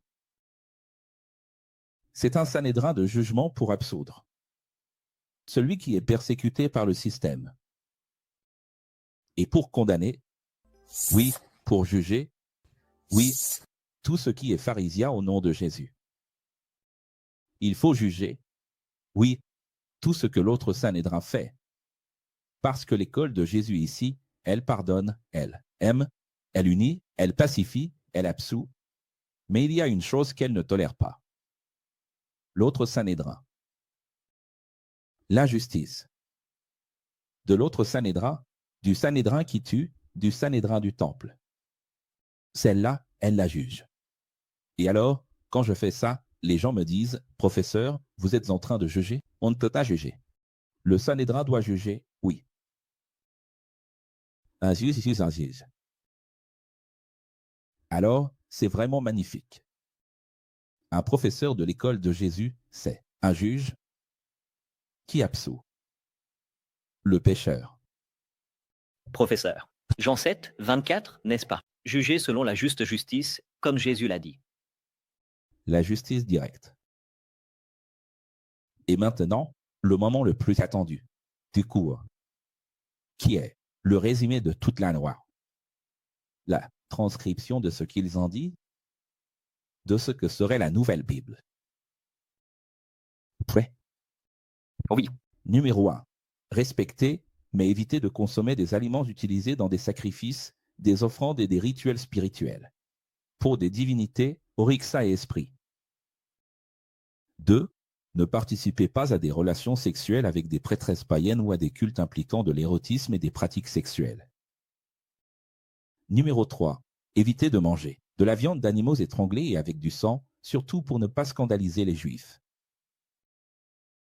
Et devinez quoi? Oh oui, comme je l'ai dit, c'est un diplôme de 3e cycle. Études de 3e cycle. Tu en avais déjà, maintenant tu en as encore plus. Ce qui est triste, c'est de voir les églises utiliser ça ici pour interdire de manger du boudin, pour interdire de manger de la viande saignante. Ce qui est triste, c'est d'utiliser ça pour condamner les jeunes qui ont des relations sexuelles avant le mariage. Et ensuite, ils les obligent à se marier et 90% des mariages échouent. C'est triste qu'ils ne comprennent pas ce que dit le texte et le contexte de la relation. Qu'est-ce qu'on entend par immoralité sexuelle et fornicateur là-bas? Qu'est-ce que la fornication, bon sang, dans ce contexte? Des prêtresses qui restaient nues lors des cultes, païens. Et alors, tu allais là-bas apporter la vérité. Elles l'acceptaient, mais les cultes exigeaient de l'érotisme. Ou même des relations sexuelles, des orgies devant l'autel des dieux. Il est en train de dire, ne participez pas à cela. Ça n'a rien à voir avec quoi que ce soit, rien à voir avec ce qu'on dit aujourd'hui. C'est l'absurdité des absurdités. Une déformation totale. Tout ça pour, au nom de Jésus, maintenant persécuter les jeunes. Persécuter pour suivre des volontés, des désirs et des hormones que Dieu lui-même a créés. Et que tous suivent ses recommandations essentiellement. Parce que les Juifs, dans toutes les synagogues, depuis les temps anciens, sont habitués à cette façon de vivre. Alors, faisons ainsi dans l'unité pour ne pas scandaliser les conservateurs. Le prochain cours de l'Unix, après celui-ci qui est si important, portera sur Romains 14, où Paul va enseigner exactement cela, où Paul va dire précisément cela. Là, dans Galates 1, Romains 14, première lettre aux Corinthiens 13, qui sont nos textes fondamentaux, c'est là qu'il va dire « Faisons ainsi à cause des faibles ». Et si c'est pour le faire, ne le fais pas devant les faibles, parce que les faibles sont faibles, n'est-ce pas? Et qui sont les faibles? Ceux de la Bible. Intéressant, non? Aujourd'hui, dans les églises, ces personnes-là, conservatrices, qui prient, jeûnent, se frappent la poitrine en disant qu'elles sont saintes.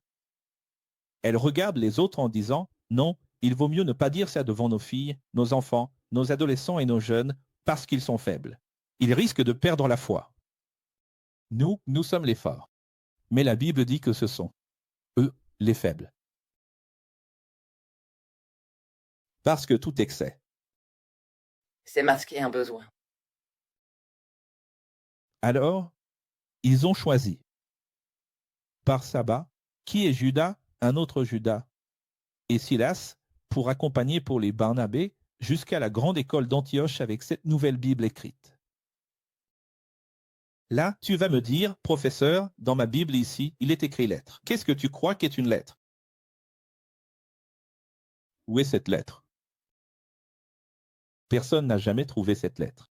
Pourquoi? Parce que cette lettre, c'est cette lettre-ci, que je viens de mentionner, ces 3 points, point delta. Aux élèves chrétiens non juifs les bureaux d'Antioche, de Syrie et de Cilicie. C'est ainsi que commençait la lettre. Salutations des professeurs de Jérusalem. Deuxième paragraphe de cette nouvelle Bible. Deuxième paragraphe, nous avons appris que certains anciens chefs du temple sont partis d'ici, de Jérusalem, sans notre autorisation, et vous ont troublés, bouleversant vos esprits, causant confusion et division avec d'anciens dogmes, sans comprendre la grâce de Jésus. Troisième paragraphe de la Nouvelle Bible, ainsi, nous avons tous convenu de choisir Silas, Barsabas, afin que, avec les professeurs Paul et Barnabé, ils confirment personnellement la Nouvelle Bible. Qui est donc Silas? Silas est un homme de l'école de Jérusalem, qui part chez les païens, là à Antioche, pour confirmer la Nouvelle Bible. Pour que le témoignage ne vienne pas seulement de Paul. Et en votant tous ensemble, quatrième paragraphe. Écoute bien. L'Esprit de Jésus, qui est en nous, a décidé, dans l'unité, que rien ne vous sera imposé de l'Ancien Testament à part ce résumé. Par ce résumé. Quel est ce résumé? Recommandations. Les délibérations sont des recommandations. D'ailleurs, ça se termine ainsi. Regarde, cinquième paragraphe. Vous ferez ce qu'il faut aussi. Vous évitez ces choses, si vous les révélez. Malheur à vous, pharisiens, païens, principaux préfets de la loi. Justice, miséricorde et fidélité. Regarde comme c'est beau. École de Jérusalem. Les Juifs conservateurs en évolution. École d'Antioche. On va remettre ici parce que ça a été coupé. Voilà. École de Jérusalem. Lisez ici. Les Juifs conservateurs en évolution. Ils ont cette vision. Et qu'est-ce que l'école d'Antioche? Les païens libéraux en évolution. Tu vois, Antioche, en Turquie, s'est transformée en l'autre école, en la représentation de l'école qui s'ouvre au monde. Tu vois? Quand ils sont arrivés à Antioche, tous ont écouté la Nouvelle Bible et beaucoup se sont réjouis de leurs paroles et de leur sagesse. Alors cela a été célébré. La décision a été célébrée. Tu imagines, ils voulaient prendre tous les jeunes et les circoncire. Des personnes qui n'étaient jamais aimées dans cette réalité. C'est ridicule. Barnabé et Paul décidèrent, quelques jours plus tard, de repartir pour un nouveau voyage en passant par les écoles afin de suivre l'évolution des élèves. Barnabé voulait emmener Jean-Marc. Tu te souviens de Jean-Marc? Oui. L'élève de Pierre? Oui. Mais Paul s'est souvenu que, lui, les avait abandonnés en Pamphylie, désemparés, et était retourné à Jérusalem. Alors Barnabé a dit, on emmène Jean-Marc. Moi, je ne veux plus l'emmener. Non. Parce que, la dernière fois, il a eu des problèmes personnels, sa vie personnelle, et il est rentré chez lui en nous laissant seuls. Alors, je n'aime pas les gens comme ça. Il faut être constant. Barnabé, comme toujours, a eu de la compassion pour le jeune Marc. Il y en a toujours un pour avoir de la compassion et de la pitié. Et, malgré tout, il l'a emmené à Chypre. Et alors, qu'est-ce qui s'est passé? Paul a choisi de partir avec Silas pour la Syrie et la Cilicie, qui faisait partie des écoles qu'il devait visiter, et Barnabé est parti avec Marc pour Chypre. Alors, passons au revelard.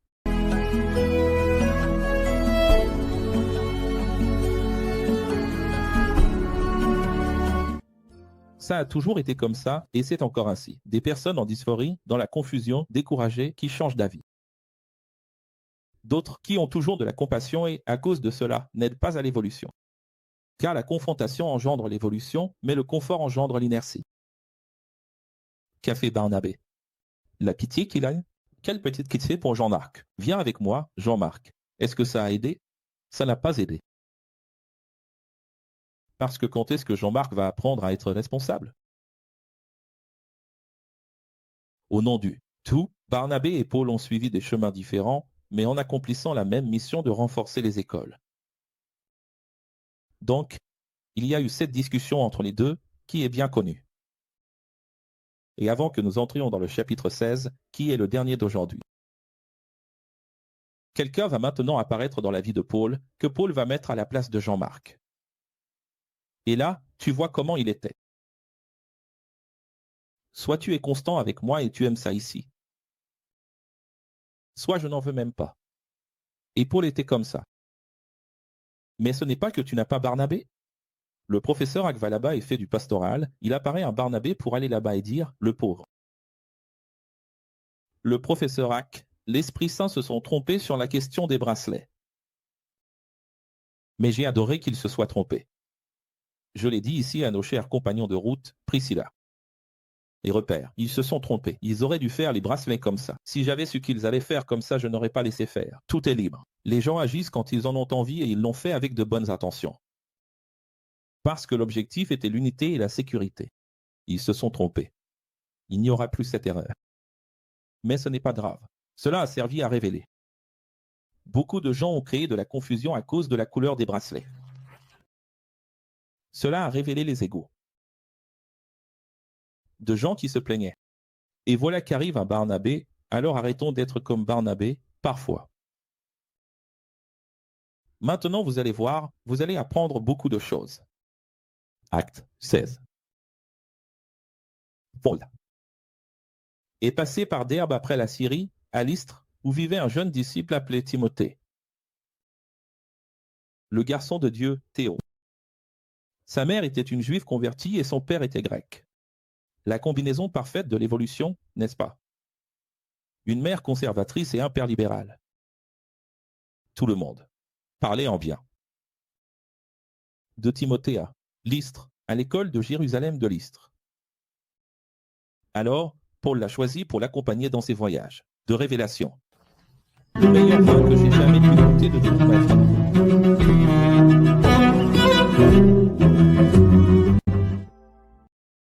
Mais le professeur Paul s'est choisi, il a préféré le jeune Timothée constant au jeune Jean-Marc, qui est quelqu'un de bien. Ah, c'est quelqu'un de bien. Du bien à l'obligation, qui se décourageait toujours dans ses missions, à cause de sa vie personnelle. Alors, c'est une leçon pour toi. Regarde cette dualité. Jean-Marc n'y va pas. Il n'est pas constant. Il y a toujours un Timothée. Mais maintenant, Paul avait un petit problème. Et encore une fois, devine à cause de qui? Les religieux. L'origine de Timothée était plus libérale que conservatrice, à tel point qu'il n'était même pas circoncis. Et ce sujet de la circoncision, tu vas le comprendre aujourd'hui. Si tu n'as pas déjà compris dans le codex, tu vas comprendre aujourd'hui. Regarde comme c'est incroyable. Après avoir étudié, tu vas voir à quel point c'est fascinant. Alors, pour éviter des problèmes avec les légalistes, il a demandé à Timothée de se faire circoncire. Afin que, lors des voyages, il n'ait rien à trouver pour remettre en question les enseignements. Qu'est-ce que j'ai dit? Paul aimait l'épreuve. Paul aimait la morale. Vous verrez dans la première lettre aux Corinthiens, chapitre 9, il a dit ceci, « Je pourrais recevoir de l'argent, mais je fais en sorte de ne pas en recevoir, sauf dans de rares occasions où j'en ai vraiment besoin. » Pour pouvoir avoir plus de crédibilité. Donc Paul est comme ça. Il aime avoir de la crédibilité, parce que il aime, tu vois, il aime quand tout le monde est calme, en silence, en train d'écouter le cours. Que les gens accordent le plus de valeur possible, parce qu'il a de la crédibilité. Maintenant il dit ceci, il vaut mieux que tu ailles là-bas et que tu fasses circoncire Timothée. Il aurait pu ne pas le faire, mais Paul préférait être diligent au nom de l'irréfutabilité. Il a cédé. Tu sais ce que c'est? Être irréfutable. Après tout, les Juifs savaient que le père de Timothée était un grec libéral. Et la première chose qu'ils demanderaient, ce serait ça. N'est-il pas le fils d'un grec? Et cela empêcherait Timothée de fréquenter les synagogues, les églises et d'enseigner aux Juifs. Comment vais-je emmener ce jeune homme constant, dont on parle en bien, avec moi?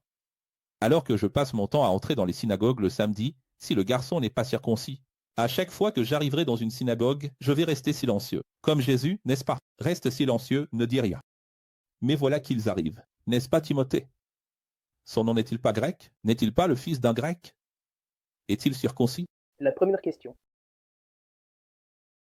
Ça allait déjà perturber tout l'enseignement, tu comprends? Aujourd'hui, tu as compris, n'est-ce pas? Ça allait perturber tout l'enseignement. Qu'est-ce qui se passe? S'il ne circoncis pas Timothée, il ne peut pas emmener Timothée avec lui. Parce que, dans ce contexte culturel, Timothée serait toujours mis à l'écart. Et pire encore, vous avez vu ici ce qu'ils ont fait dans Acte 15, n'est-ce pas? Ce groupe composé d'une bande de zélotes, de pharisiens, d'extrémistes, de fanatiques, de fondamentalistes, venait dire « Je ne vais pas t'écouter alors, si ton plus grand compagnon, ton ami. De voyage, il n'est même pas circoncis. » Est-ce que tu comprends? Donc, ce n'est pas céder aux païens. C'est la nécessité, à cette époque, de l'ensemble dans la transition entre juifs et païens. Il y avait une transition en cours. Aujourd'hui, il y a des gens de l'église messianique. Maria en a déjà fait partie ici, de l'église, de la synagogue, nazaréenne ou synagogue messianique. Aujourd'hui, il y a beaucoup de juifs messianiques qui astérisque. Il y a des juifs messianiques. Là-bas, il y a un demi-million, 1 million de juifs messianiques. Ils suivent tout cela de travers. Tout faux. Parce qu'ils ne comprennent pas qu'il y avait une transition à ce moment-là. Les Juifs connaissaient-ils déjà Jésus?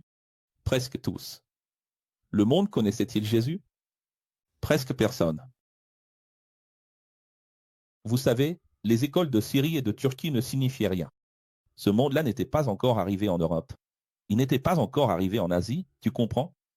Même l'Afrique ne connaissait pas, à part le prince éthiopien. C'était bien trop petit. Les gens ne savaient pas qui était Jésus, donc c'était une période de transition, il fallait encore céder. Aujourd'hui, il y a des gens qui vont lire ça ici et qui vont dire, tu vois, il faut le faire. Ça n'a rien à voir, ce sont des contextes totalement différents. Tu comprends? Oui. Maintenant, avec un nouveau compagnon. Et avec ce nouveau compagnon de voyage, Timothée, il passait d'une école à l'autre en enseignant la Bible telle qu'elle avait été décidée à Jérusalem. Pendant la nuit, Paul fit un rêve très clair d'un homme de Macédoine qui le suppliait. Dans ce rêve très net, l'homme disait, « S'il te plaît, Paul, aide-nous. » En Macédoine. Alors, il est temps d'aller plus loin. Donc, Timothée et Paul sont allés à Philippe, en Macédoine, qui était la principale colonie romaine, la ville la plus importante de ce district. Maintenant, ils se dirigent vers les régions les plus développées, les plus grands districts du monde. Le samedi, ils ont cherché une synagogue pour avoir le droit d'enseigner d'abord aux Juifs, mais ils n'ont trouvé aucun lieu de prière juive. Alors, voyez, ici il est clair ce que signifie aller à l'heure de la prière. Depuis Actes chapitre 3, ils y vont à l'heure de la prière. Ce n'est pas pour prier, c'est parce que c'est le moment où les Juifs sont là, pour leur dire la vérité. Donc, ils ont cherché un lieu de prière et il n'y en avait pas. Et pourquoi n'y en avait-il pas? Parce que plus la ville est riche. Philippe n'est pas une ville très riche. Tu sais, n'est-ce pas? Si tu vas dans le quartier le plus riche de ta ville, il y a moins d'églises, moins de temples. Plus on est riche, plus il y a de science, moins il y a de foi. Et ici, ils n'ont rien trouvé. Alors ils sont allés au bord de la rivière et se sont assis pour discuter avec des femmes qui se réunissaient là, au bord de l'eau. Il n'est pas précisé si elles lavaient du linge, si elles discutaient, je ne sais pas. Le fait est que l'une d'elles était très religieuse, une marchande de tissus de pourpre de la ville de Thyatire, appelée Lydie. Et elle a ouvert son cœur pour écouter l'enseignement de Paul. Convaincue, parce qu'elle a vidé son verre, tu vois, elle a vaincu son ego, elle s'est autorisée, elle s'est donné une chance. Convaincue, elle a invité Paul et Timothée à loger chez elle, et toute sa famille a découvert la vérité. Et chaque jour, ils cherchaient un lieu religieux pour enseigner la vérité, car ils avaient compris que la ville n'avait pas de lieu de prière. C'est-à-dire que la pratique de la prière juive à 3 heures de l'après-midi à Philippe était pratiquement inexistante. Il n'y avait pas de synagogue. Et là, regardez comme c'est intéressant. Ils ont rencontré une médium gitane qui, à travers des esprits, devinait la vie des gens. Elle gagnait beaucoup d'argent avec ça, mais la plus grande partie des bénéfices allait à ses chefs spirituels. D'autres, elle avait des patros. Elle était utilisée par eux, n'est-ce pas? Alors la gitane, en regardant Paul, Luc qui est aussi présent ici, l'auteur, lui-même, Silas, et Timothée, a crié, ces hommes sont des serviteurs du Dieu très haut, et annoncent le chemin du salut parce que les esprits qui étaient en elle, les démons, connaissaient la vérité, ils ont toujours reconnu la vérité, n'est-ce pas? Et voyez qu'elle avait souvent raison. Ne pensez pas qu'un gitan qui parle vraiment, par l'intermédiaire d'un esprit, se trompe. Ils visent juste, ils savent beaucoup de choses, mais ils sont esclaves. Elle a continué à faire cela pendant de nombreux jours. Un jour, Paul a vu là une opportunité. On peut dire que Paul était indigné. Non, pas indigné. Il a regardé ce trouble tous les jours. Elle faisait des éloges et parlait, et il s'est dit, voilà une opportunité. En la regardant, il s'est adressé aux esprits qui agissaient dans son esprit, par l'esprit de Jésus qui est en nous, je vous l'ordonne. Esprit qui êtes incarné dans cette jeune femme, quittez-la maintenant. Cela signifie au nom de Jésus. Au nom de Jésus n'est pas une formule magique. Abracadabra, Jésus sort. Non, c'est par l'esprit de Jésus qui est l'esprit des esprits, l'esprit de tous les esprits qui est en moi. Parce qu'en elle, il y avait des esprits, mais en lui, il y avait l'esprit de tous les esprits. Nous aussi, nous sommes possédés, nous aussi, nous sommes incarnés. Quand on dit qu'une personne est possédée, habitée par un démon ou par un orixa, peu importe, nous aussi, nous avons l'esprit. Et tu vois, on dit l'esprit, mais c'est aussi au pluriel Elohim. C'est très intéressant. Qu'est-ce que c'est que la méthodologie Jesuina? Encore une fois, quelqu'un du centre-ville que tout le monde connaît. Encore une fois, une opportunité de marketing de quelqu'un que tout le monde connaît, n'est-ce pas? Tout le monde passait par là et recevait une révélation de sa part. Laisse-moi lire ta main, n'est-ce pas? Et tout ce genre de choses. Au même instant, les esprits ont quitté le corps de la jeune femme. Désincarner, c'est tout simplement sortir du corps. Lorsque les chefs spirites se sont rendus compte que leur profit était perdu, ils se sont précipités vers Paul et Silas et les ont traînés sur la place principale, devant les juges de la ville, et ont dit, ces hommes sont juifs et sont venus troubler le fonctionnement de notre ville, voulant que nous, Romains, suivions leurs enseignements qui sont contraires à notre constitution. Avec ces mensonges, qui suffisaient? Les juges romains de la ville. Tu peux comprendre, le commissaire. Avec ces mensonges, ont ordonné que Paul et Silas soient sévèrement fouettés sans vêtements, puis jetés en prison. Paul était en train de se remettre des coups de pierre. Et maintenant, fouetté. Un passage à tabac sans vêtements.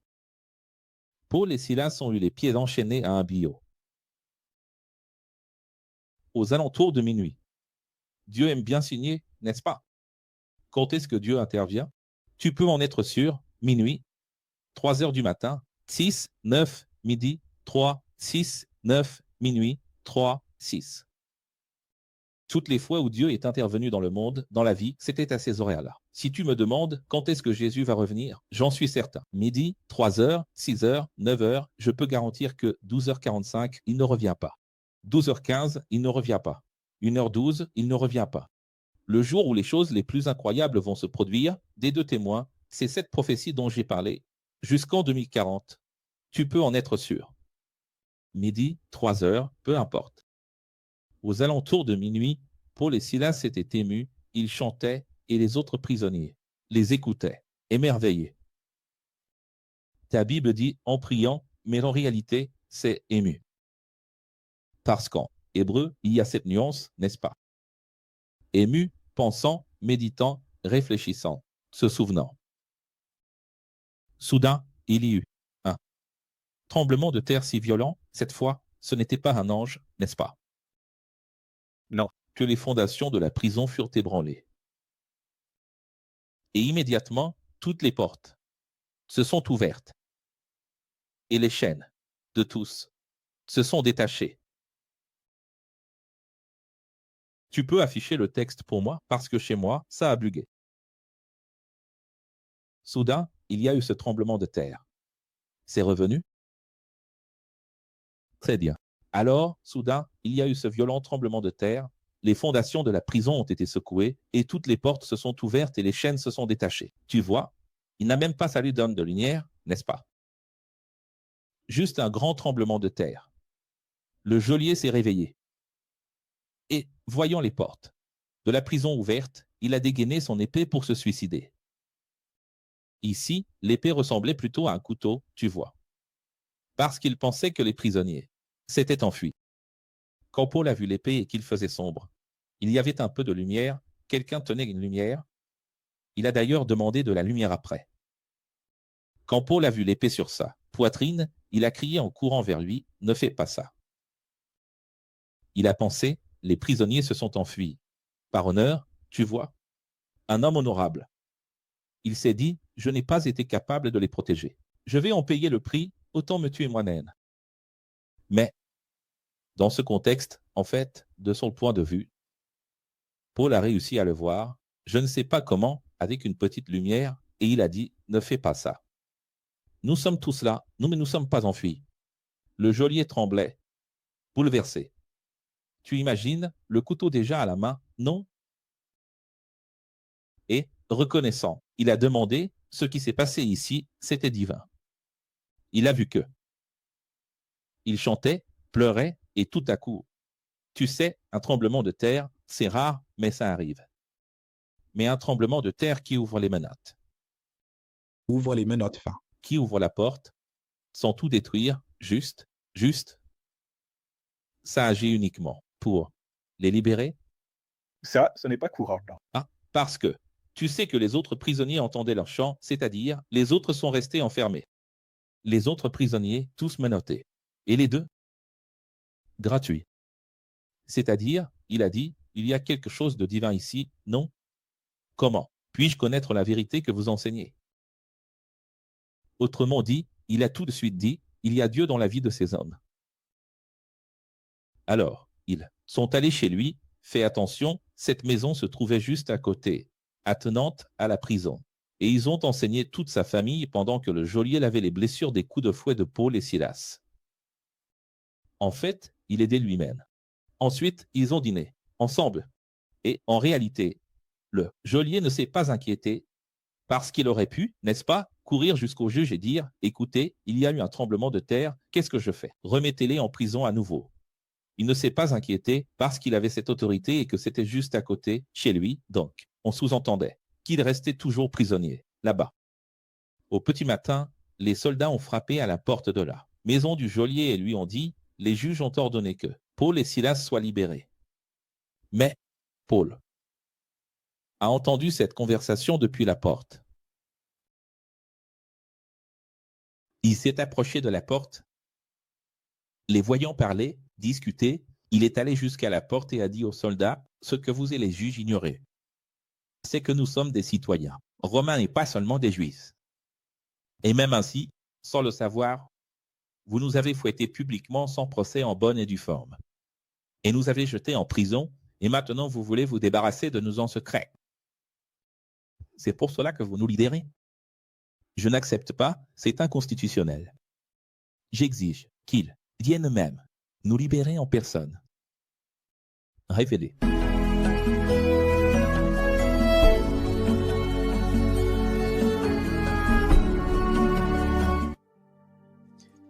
Regarde la sagesse. Au-delà de la double citoyenneté, il y a ici le fait remarquable de ne pas accepter les injustices inconstitutionnelles. De plus, Paul, très voyant, les a laissés le fouetter illégalement sans jugement. Très voyant. Arrêtez son crime. Pourquoi? Pour utiliser cela contre eux. Apprenez de Paul. Apprends de Paul. Quand il a vu qu'on allait le fouetter en lui enlevant ses vêtements, il s'est dit, ça va faire mal, mais ce sera utile. Pourquoi? Parce que tu n'as pas le droit de faire ça. Il n'y a pas eu de procès. Ils se sont contentés d'obéir à la parole des chefs spirituels de la ville. Alors les soldats ont rapporté cela. Ils sont allés en courant le dire aux juges de la ville, aux délégués, et, quand ils l'ont appris, ils ont été terrifiés. Tu vois? Aider les chefs spirituels païens des gitans là-bas. Tu vois? Ça leur a coûté un prix très élevé. Tu sais ce qu'ils ont fait? Ils sont venus en personne, s'excuser, devant Paul et Silas, afin de ne pas être dénoncés aux instances supérieures. Parce que si Paul les dénonçait, ils allaient perdre leur poste. Et qu'est-ce que Paul gagne avec ça? La liberté. La liberté qui a permis à l'école de Jésus, à Philippe, de grandir. C'est pour cela que tu as la lettre aux Philippiens, grâce. A7. Injustice. C'est seulement à cause de cette injustice que leur poste s'est retrouvé entre les mains de Paul. Une simple visite que Paul a faite, bien sûr, il a dû se faire tabasser. Hein? Bien sûr qu'il a dû passer une nuit en prison. Mais maintenant, il avait les délégués dans sa poche. De là, Paul et Silas sont allés chez Lydie, qui fut la première élève de Philippe, ainsi que sa famille, où ils ont retrouvé d'autres nouveaux élèves et ont tout raconté ce qui s'était passé et aussi, imagine, ils étaient blessés, ce qui a donné encore plus de témoignages et de légitimité pour enseigner, parce que la persécution et la souffrance, ça ne manque pas dans cette histoire, n'est-ce pas? Mais c'est impressionnant de voir ce que c'est que l'intelligence, de savoir faire les choses, de savoir profiter de ce qui est inconstitutionnel. La plupart d'entre vous seraient tellement irrités qu'elles voudraient déjà agir immédiatement. Pourquoi quelqu'un supporte-t-il de ne pas agir tout de suite pour le bien du groupe? Parce que le plus important, c'était d'enseigner la vérité. S'il avait pensé à lui, il aurait déjà invoqué ma citoyenneté romaine. Il l'aurait déjà dit au commissaire dès le premier jour. C'est inconstitutionnel. Mais il a laissé faire parce qu'il était là, tu vois, en train de conspirer pour le bien. Tu sais ce que je vois là-dedans? Je vois. C'est ça la différence entre l'Église et le système. Les synagogues ressemblent à des églises. Le temple ressemble à une église, mais c'est le système du diable qui tue, vole et détruit.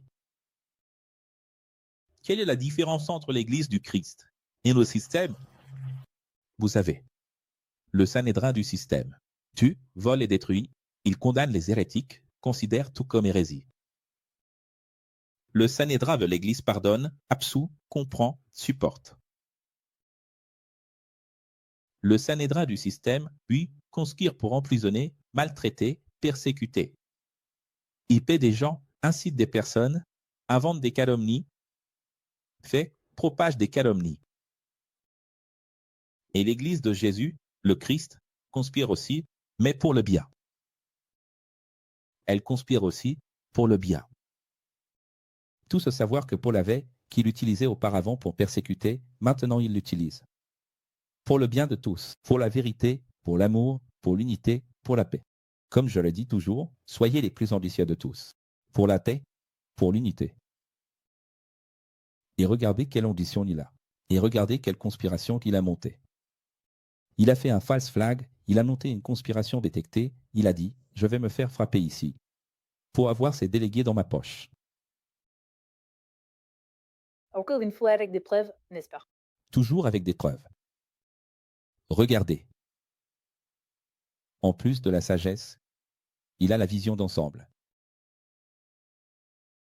Ce qui, dans ce cours si important, rend très clair la différence entre le système religieux et la véritable Église.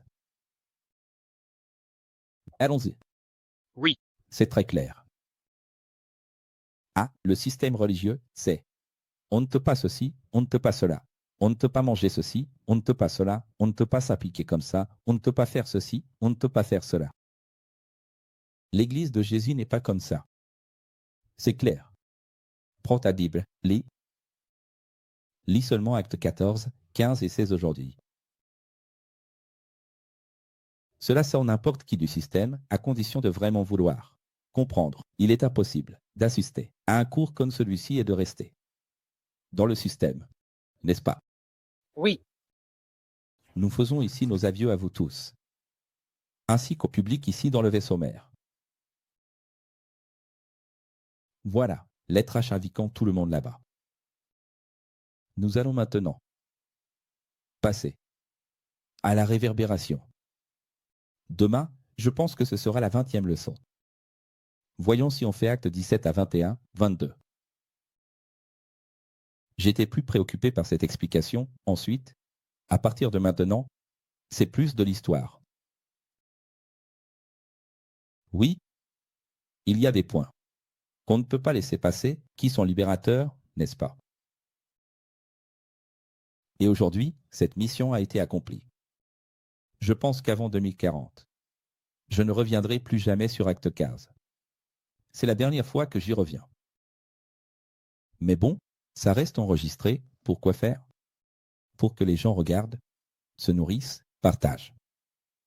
Si tu ne fais pas des extraits de tout ce que j'ai dit ici, si tu ne diffuses pas ce message, si tu ne comprends pas pour le transmettre à ta manière, alors ça n'a servi à rien. Ça ne sert à rien que vous sachiez tout ça chez vous. En gardant ça pour vous, n'est-ce pas? Celui qui garde ce trésor pour lui-même, le garde pour sa propre condamnation parce que ce trésor n'est pas à lui. Le trésor que je vous transmets aujourd'hui, il n'est pas pour vous. Ce n'est pas le cas. Si tu le gardes pour toi, tu es condamné. Bonne nuit à tous. Ici, il n'y a pas d'enlèvement. Ici, il y a des martyrs.